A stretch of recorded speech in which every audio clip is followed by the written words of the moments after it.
Hey YouTube, it's me, Jen, your Pudgy Picker. And Kim.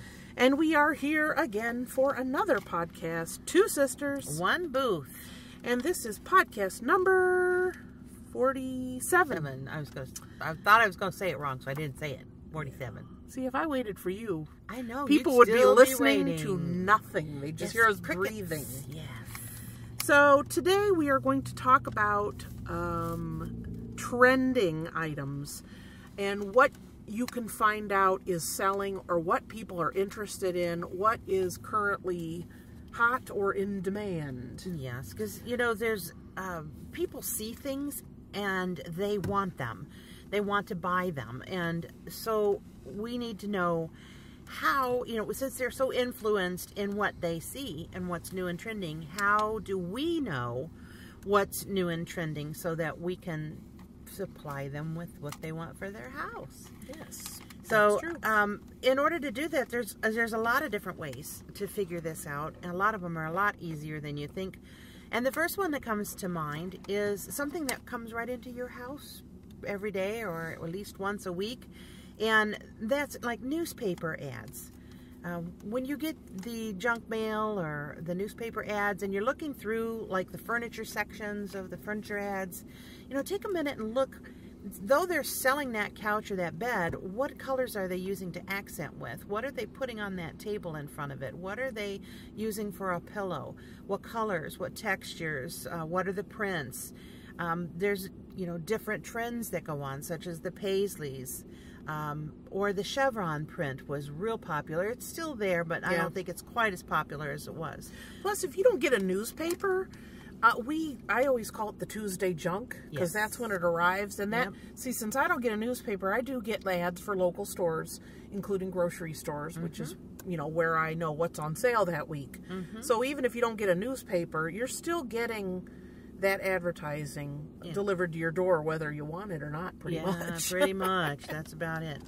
The second thing that I was thinking of is stores. Next time you're out and about, and if you don't frequent some of these other places, take a minute, if you have a minute or two, and just take a walk through their aisles. I was thinking in our area, we have a lot of home deco stores, such as World Market. We have the Pier 1. We have Home Goods. And the other big department stores, you know, whether it's Macy's, Target, wherever, because every one of them usually has departments there that have rugs and lamps and, you know, home decor items. So walk through there, you know, what's catching your eye right now. One of the things that's real popular is things that are dipped in gold or have gold on the feet. Or even has like a parallel, like it was dipped at an angle. That's another thing too. So, you know, look around. Is it clear glass? Is it colored glass? Is it stuff that has mirrors in it?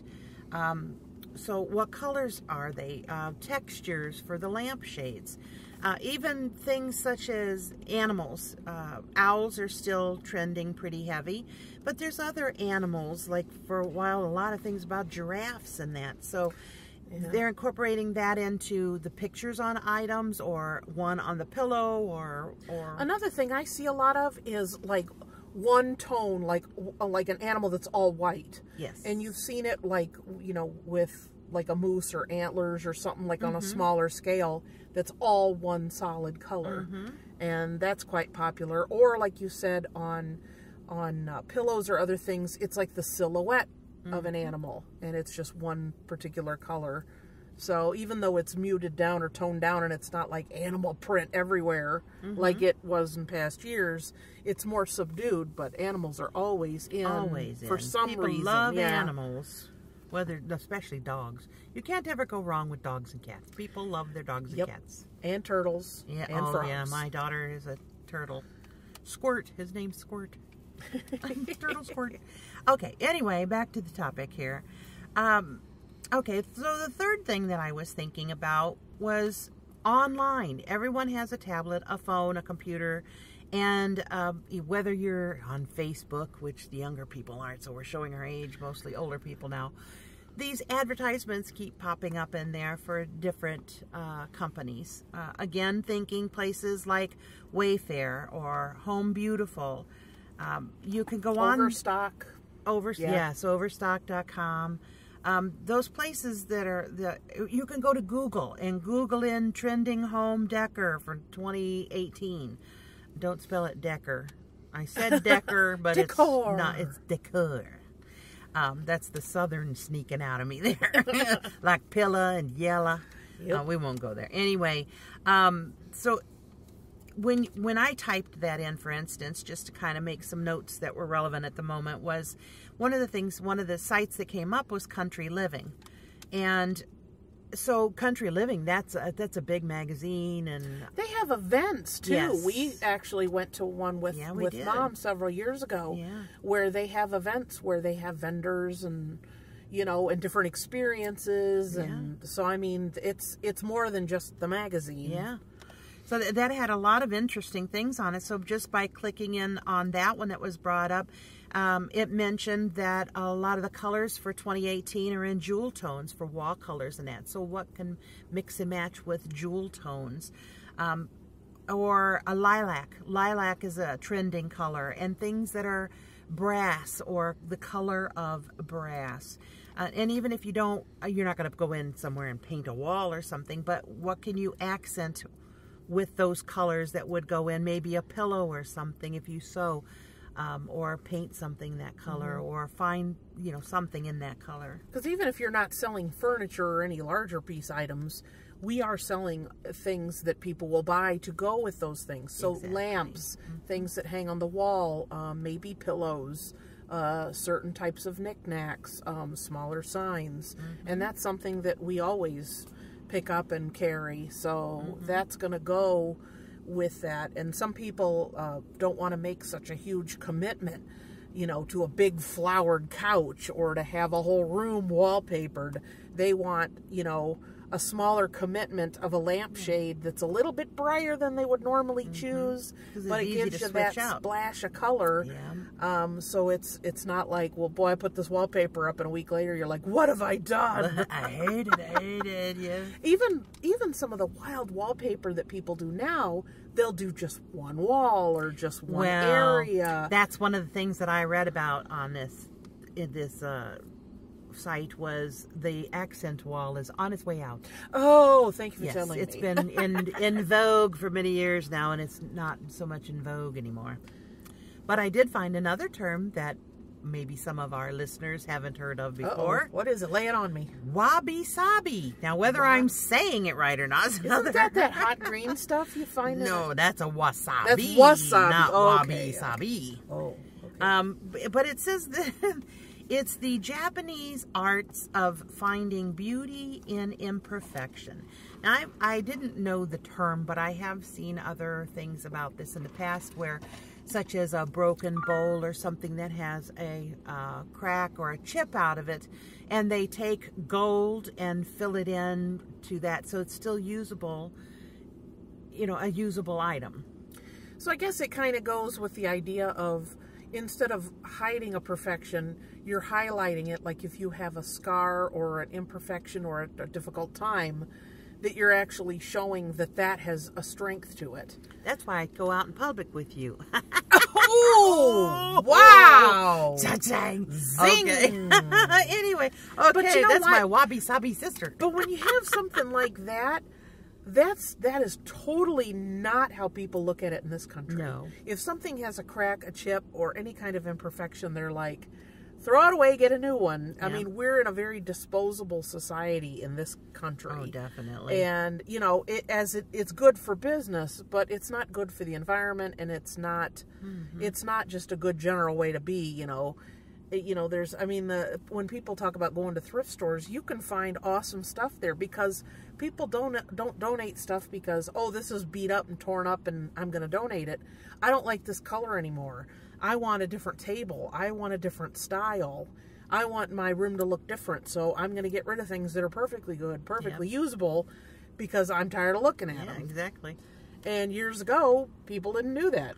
Dear parents, we had the same table for many years. Yeah. You know, it's just, I mean, still have the same wooden ugly lamp in the basement, though. I mean, until stuff fall apart, come apart, you know, get stained beyond, no, we can't have company over anymore. Yeah. That's when you'd make a change, or you'd go get something reupholstered. Oh, yeah. You know, redone, whatever. Yeah. Even it wasn't the idea of throwing something out. I remember one thrift store not too far from our house when we were a kid.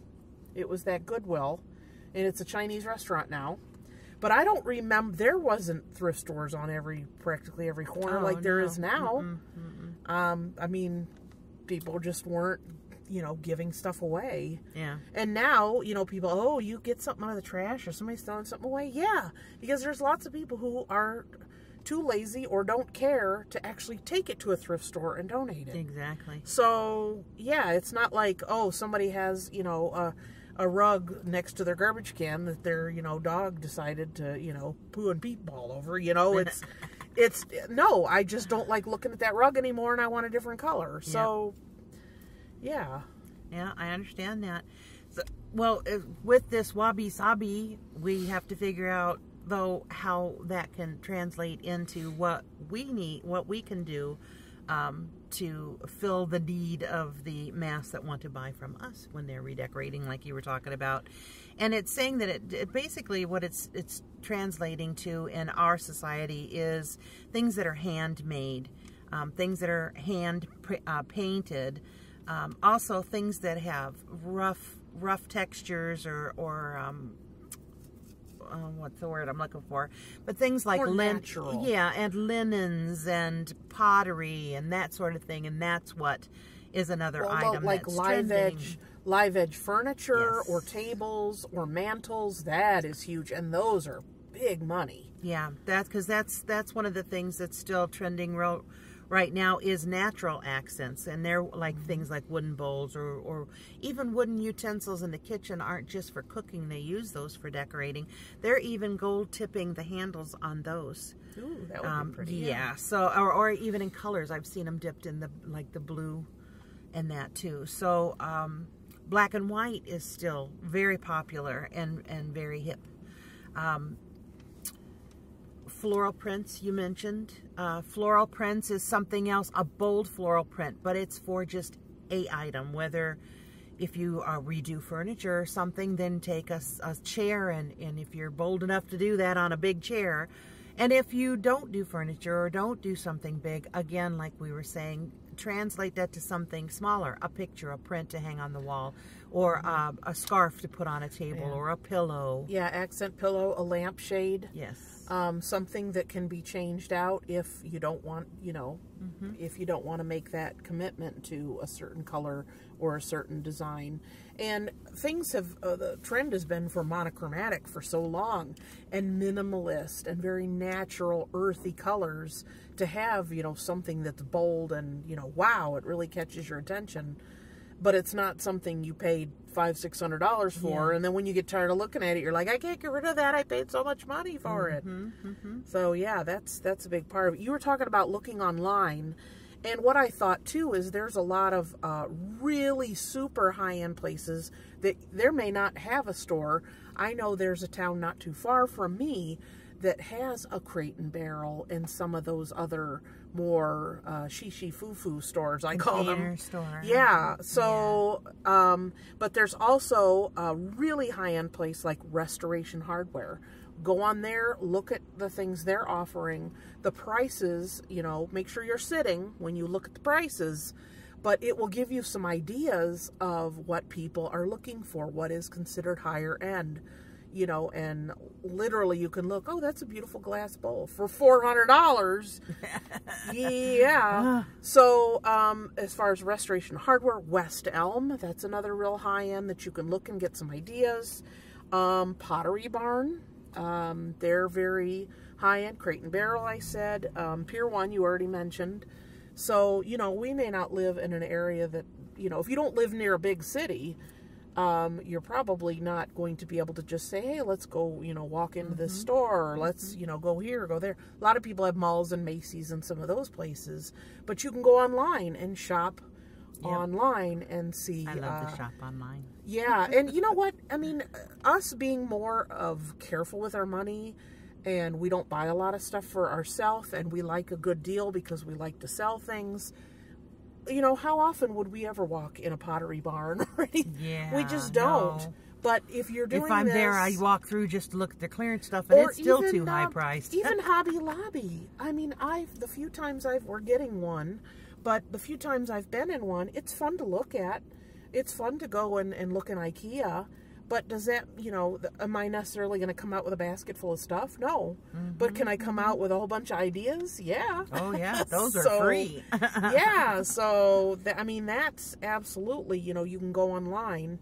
And I don't know if you were going to talk about YouTube, here on YouTube.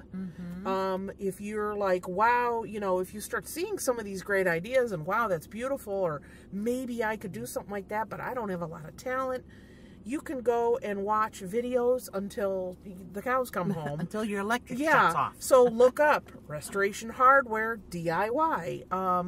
You know, West Elm DIY. And another thing that's huge now is Farmhouse.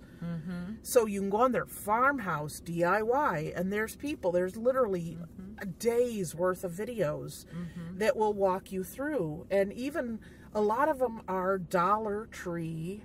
Oh, you know, yeah. Because Dollar Tree DIY, you come up with a lot. They're starting to come up with things like you talked about, texture and natural rope. They carry rope in there. They have all kinds of glass stuff. They have lots of greenery.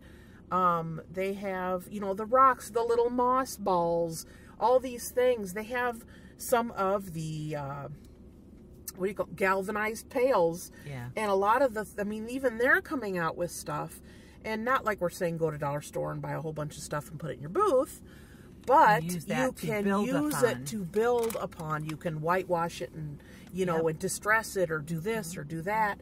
And when we go thrift store, you know, we go to the thrift store, we're buying things to resell. But now that you are looking at things to redo, a whole world opens up of things you could buy that isn't shelf ready. But if you know what you're going to do, or you have something in mind for that, you don't want to be up to your eyeballs in projects, but you know, then you're looking at more things. You're looking at things not only to sell, but have a potential to do something to it and then sell.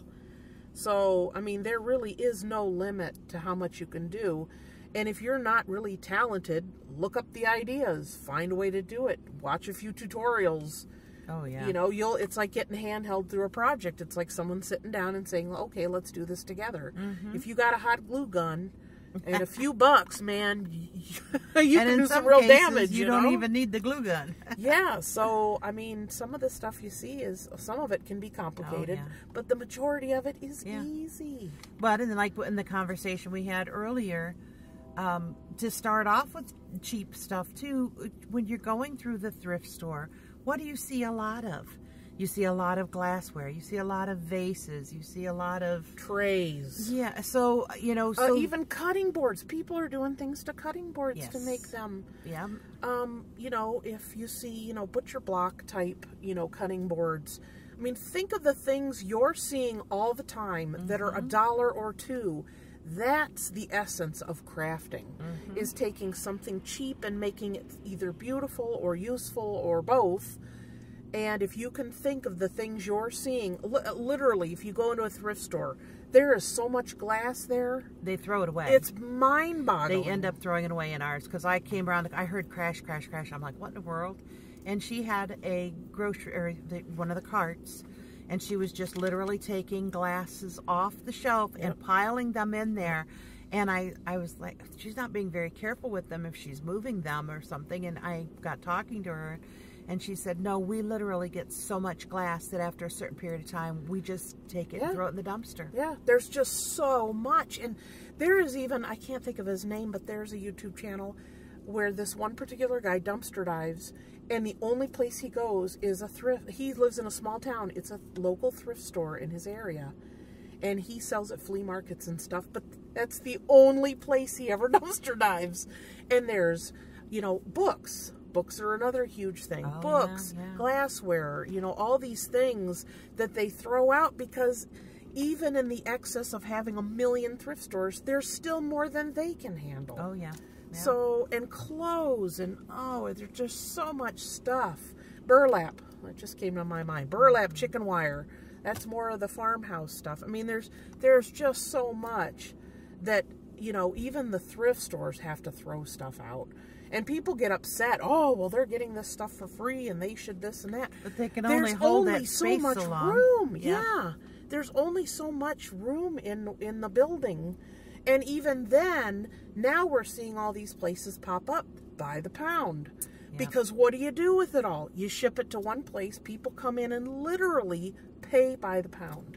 Yep. And if you think about the evolution of thrift stores, there was never pay by pound. And then it was only, oh, well, that's only in certain larger cities. Now they're popping up everywhere. Yeah, because there's so much excess. Yeah, we don't have one real close to us. The closest one is, there's one in Akron, there's one in Canton, and then there's one in Columbus. So that's, you know, I know eventually we will get one. But it's one of those things that there's just so much excess. Well, it used to be a time where seasonally you had, you know, like spring and summer and fall and winter.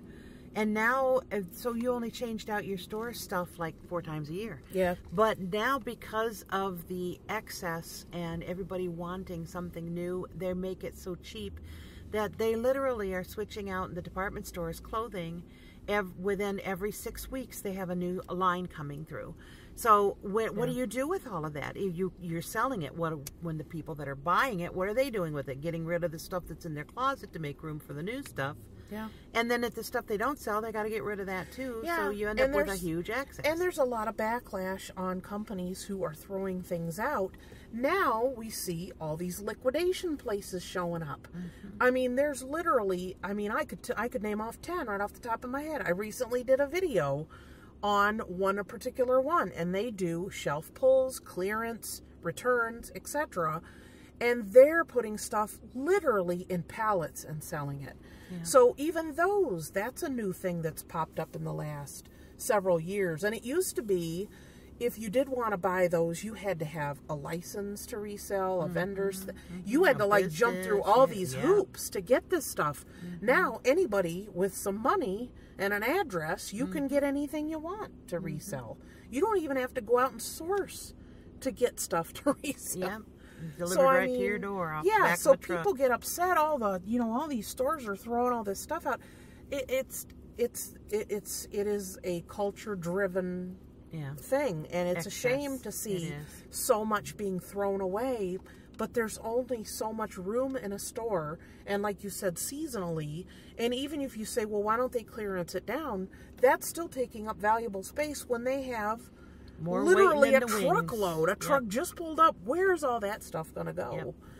So, you know, finding out and getting informed on what is selling, I mean, that's going to give us a leg up. There's a few vendors in our mall that are repurposing. And one of them does mainly larger items like farm tables and huge cabinets and repurposing large items. Yeah, there's lots for us to do. Porta potty toilet. Yeah. So I mean, there's crazy stuff. There's something that we can do, and you don't have to say, well, I just don't have enough talent. I mean, you don't have to know how to sew and do a lot of things to be able to make something. Yep. You know, to make it or to find it or, you know. Yep. So, I mean, that's, you know, there's just so much online that we never had access to years ago that you can... How did I ever live without Google and Pinterest? Pinterest. You know, when let's see, I'm trying to think, maybe like 4 or 5 years ago, my youngest daughter said to me, Mom, you ought to get on Pinterest. What the heck is Pinterest? Well, it's really neat. Let me show you. Here, go to this now. Type in bear. I'll never forget. That's what she told me. Type in bear or teddy bear. So I did, and oh, isn't that cute? And that one's got hearts and bubbles, and that one's got, you know, it's like, yeah. what in the world am I going to do? That's great. Okay, now what can I do with that information? Yeah, I am not that kind of person. I have other things to do than sit here and look at pictures of bears. Well, you could look at anything. Yeah, that's nice. Thank you. But I don't have time for that nonsense. Yeah. But then as time went by and you're looking, and you know what I use it the most for is recipes. Oh my goodness. I do it for recipes because it's so quick and easy and it's right there and you don't have to. Now, if you were talking about glassware and trays and mason jars, if you look up any of that stuff, think of things that you see in the thrift store. Look up mason jar crafts or projects. DIY. You'll be on there for DIY with everything. You'll be on there for a year and a half. Yeah. And then you can start setting that stuff aside. Now, I've been on Pinterest several years. I've used it more in the last week or two than I have ever used it in my entire life. So I am Pudgy Picker on Pinterest. So go and look at some of the things I'm looking at. Look at some of the projects that I'm taking on here recently. I have a video coming up when this stuff goes out to our booth. I'm going to do a booth tour when we decorate for spring. Oh yeah, it's coming up. Yeah, so you're going to see a lot of that. I'm going to show you what I have that's going out. But if when you look at that, you can see bird cages. That's another one. You find those all the time. Oh yeah. So look on there. Bird cage staging, bird cage ideas, bird cages cloche, like a glass dome with a knob or without one, and it has a marble or a wood base with a little indent in it so you can set that glass lid. There's a million different videos for that. How to stage them, how to sell them, bird's nests, crazy amount of stuff. It's amazing. You look at farmhouse, oh my goodness.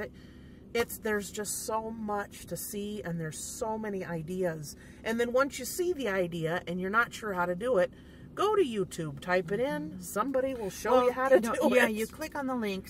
And that's the thing. Sometimes you just have a picture. Sometimes it takes you to like an Etsy seller or something that had that item up. Or sometimes it takes you to the tutorial and shows you what you need to do it with. So it just all depends. And talking about handcrafted ideas, I mean, handcrafted was a big deal like in the 80s, and then it lulled, and people didn't want to pay for stuff. Now Etsy, it's a whole business. There are some really talented people that do everything from jewelry to clothes to all kinds of stuff on there. And there's a lot of people on there making good money. And it's because of their talent and the things that you can't just find in a store. Yeah. Think unique items. And I mean, even on there, you can go and look for ideas on there too. It's so neat that so many talented people have access to the internet where they can show their goods and sell their things that they're making. Yeah. When years ago, if they would have to have a stall at a craft show or something. I did many of those. And then it was limited to only the certain amount of people who happened to come through.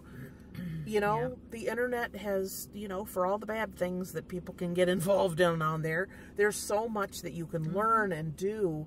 When I first learned about YouTube, I thought it was, cat videos and people getting hit in the crotch, I didn't realize that there was awesome things to learn and to do and to see all kinds of, different people's lifestyles and learn about different things. And, I follow this one that's about a family who lives in Japan.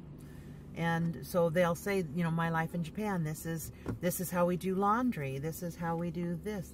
Or to see the teeny apartment tours. Yep. It's crazy.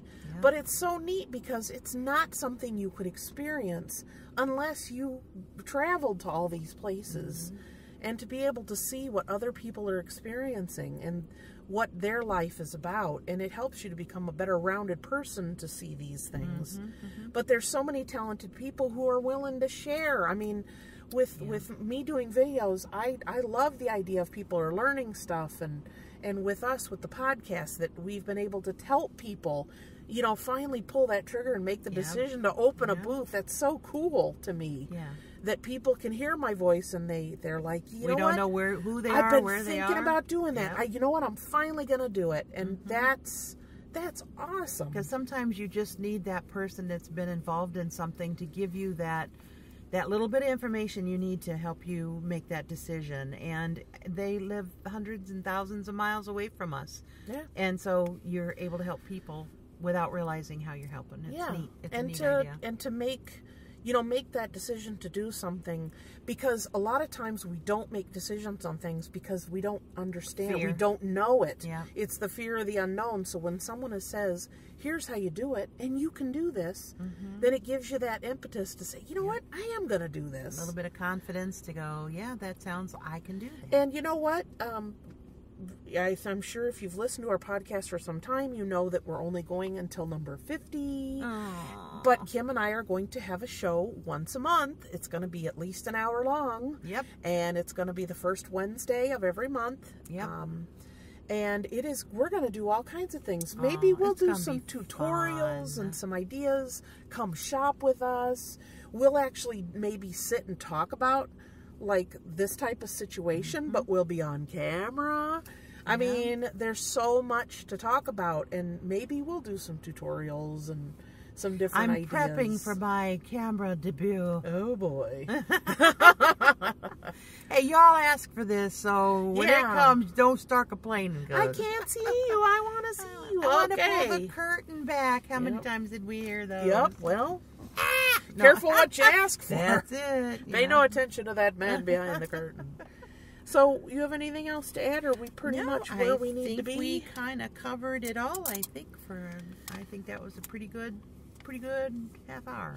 And a lot of people who have an antique booth, if you are in a mall that is extremely strict about what is sold, you know, that may be a little more difficult to be able to make or do things for your space. The two malls that we've been in were both invited and wanted craft type items. Yes. And also the store we're in now is called Antiques and Uniques. Yep. So it covers, you know, everything.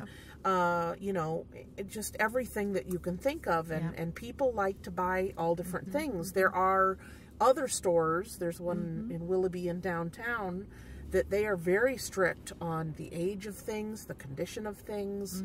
It's a different place. Like a juried for certain categories. So, I mean, that's good because, you know, if you say, well, we're only an antique mall, you know, there's an expectation of maybe what people think that they're going to see or era they're going to see. Yeah. So with ours being Antiques and Uniques, I mean, we cover just literally decades and decades of... I had a toilet mug that sold not long ago. A mug that looked like a toilet. Now, that's pretty unique. Well, I got one better than that. I had a big mug that said, coffee makes me poop. And when I saw it at a garage sale, I'm like somebody is going to want this. Yeah. So, well, just something that crossed my mind is, you know, some people may not be able to do the booths or have those kind of venues. If you're interested in making little things like we're talking about, check on Facebook. There are so many Facebook selling pages. There's Facebooks for your town. There's garage sale Facebook groups. There's some for crafters. I mean, just start typing in different words like that and look what pops up for your area. Because then, again, you don't have to have a booth. You don't have to have a building. You can just sell right off that website. So. Yeah, because you may be thinking, I want to kind of, you know, dip your toe into this kind of stuff. But you're like, how would I ever have enough for a booth? And I know some antique malls, such as Tam, from Tam's Place on YouTube. Yep. Hers, you can rent a shelf. So you can literally just rent a shelf. So you can start small and then get bigger if you want. Yeah. Or if you just want to make a certain amount of things and you just, that amount of space. Yeah. I mean, there's easy ways to step into it without committing to like this absolutely huge space. Actually, years and years ago, I don't know if you remember, right across from McDonald's downtown there was a house that was I made little hair bows and different things, and she would sell them there. It's a Taco Bell now. It's a Taco Bell. Yeah, it was an older house. Yeah. I do remember that. What do you remember the name of that place? I have no idea. But I remember going in there. Yeah. So yeah, I mean there's so many different avenues of being able to do that. And if you're a person who maybe, you know, isn't mobile, or mobility's an issue for you, this is stuff you can do at home. And you can, you know, have that creative outlet and make some cash, you know. It's a lot of fun, and it's fulfilling, and it feels good to make or zhuzh things up. So, you know, consider it. You don't have to be, you know, in our particular situation in life, or, you know, to do this. It's possible to experiment and to do just a little bit. Or if you're working full-time, or you know, you think you're going to eventually retire or whatever, I mean, that's a way to get your foot in the door and do something fun and creative, you know, if you don't have as much time as, you know, this is pretty much my job. So, yeah, it's, you know, there's so much to do, so much fun stuff to get involved in out there. And so, yeah, you know, look up, find out what's trending, find out what's interesting, find out what is selling that you are drawn to, that would make you interested in doing it or making it, and follow that. And yeah, even Etsy. I mean, Etsy's something you don't have to do, you know, you don't have to, you know, I know this podcast is about selling in a booth, but, you know, there are many ways, there's so many ways to resell nowadays. I mean, the internet has just opened that up, and it isn't all like sketchy Craigslist anymore. You know? So yeah, I mean, find out what's doing, you know, find out what's fun, what you like to do, and try it out and go from there.